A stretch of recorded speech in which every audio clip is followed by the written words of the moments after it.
This is the story of a man marked by an image of his childhood. The violent scene which upset him, and whose meaning he was to grasp only years later, happened on the main pier at Orly. Okay, let's head off some likely criticisms from the top. James Cole. No, Terry Gilliam's 1995 12 Monkeys is not a literal remake of Chris Marker's Legete from 1962. And soon afterwards, Paris was blown up. In fact, Marker doesn't even describe Legete's 28-minute dystopian fable as a film at all. The survivors settled beneath Chaillot. But instead a photo-roman or photo-novel. Above ground in Paris, as in most of the world, everything was rotten with radioactivity. A series of still images with voice and sound. To make the equivalent out of 12 Monkeys requires quite radical surgery.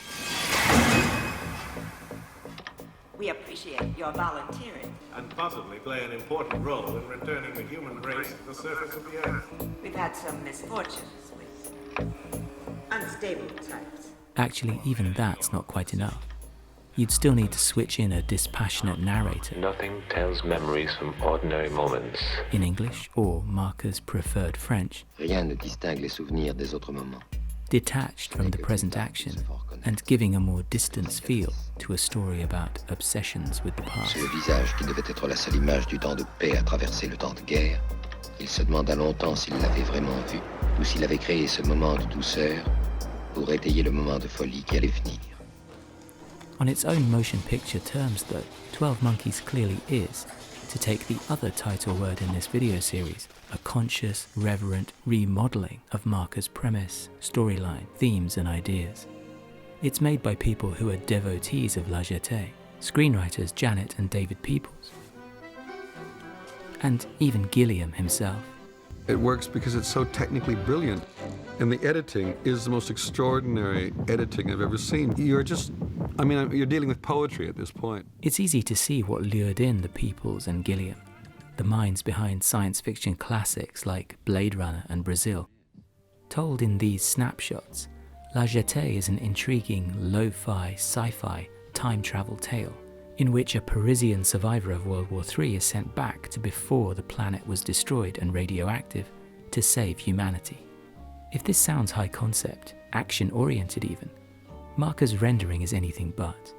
The unnamed man is selected because he clings hard to an image, a memory from his childhood, the face of a woman on the pier at Orly Airport.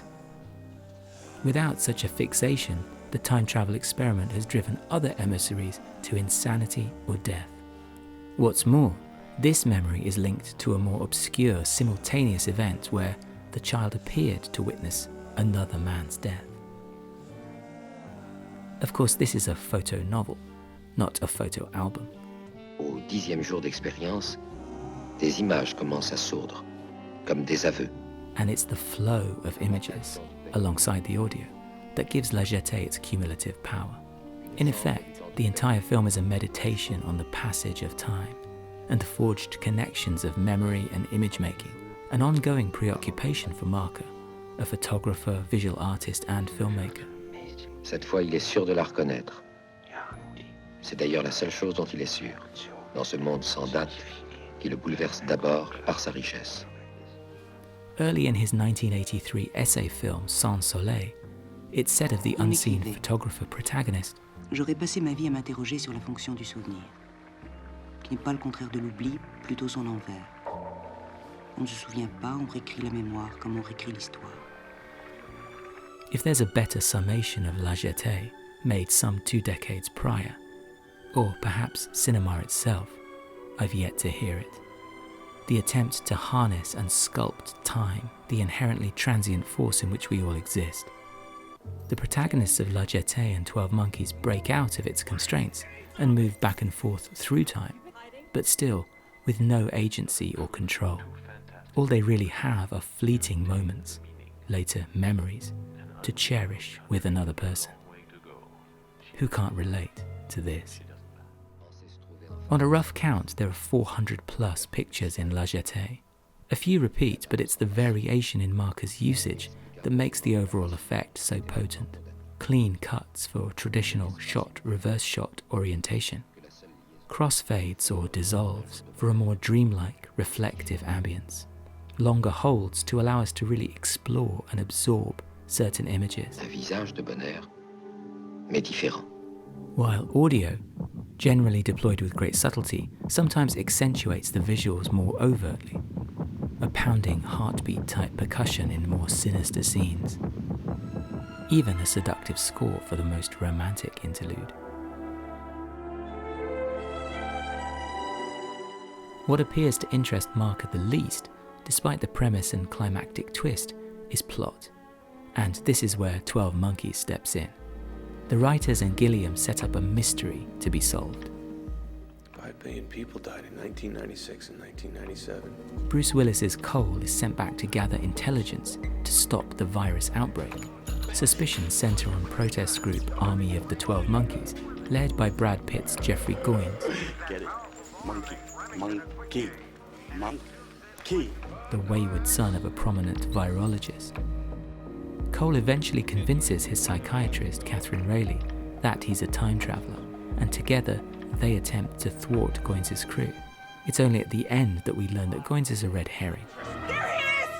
The virus will actually be spread by Dr. Goins' deranged assistant, and that the film, like Legete, will climax with the explanation for the child's haunting vision, that he witnessed his own adult death. Terry Gilliam has always had an antagonistic relationship to studio filmmaking, but 12 Monkeys came in the 1990s when he was most embedded in the system. So it's a fascinating, at times jarring mix of big-budget, A-list starring fantasy with his own habitual preoccupations of loners fighting an oppressive regime, notions of sanity, and distorting wide angles to convey a skewed vision of humanity. It's delirious, but serious, delighting in obscure flourishes and nods to other movies. When I was a kid, I saw it on TV. And the main one here sends us even deeper down the Chris Marker rabbit hole. Marker was famously smitten with Alfred Hitchcock's Vertigo. Il m'écrivait qu'un seul film avait su dire la mémoire impossible, la mémoire folle, un film d'Hitchcock, Vertigo. Sans Soleil has an entire section devoted to it, and one could argue that Legete, with its hero's attempts to recreate and resurrect a dead love obsession, is his own response to Hitchcock's film. La spirale du temps. 12 Monkeys cheekily ups the Hitchcock quotient.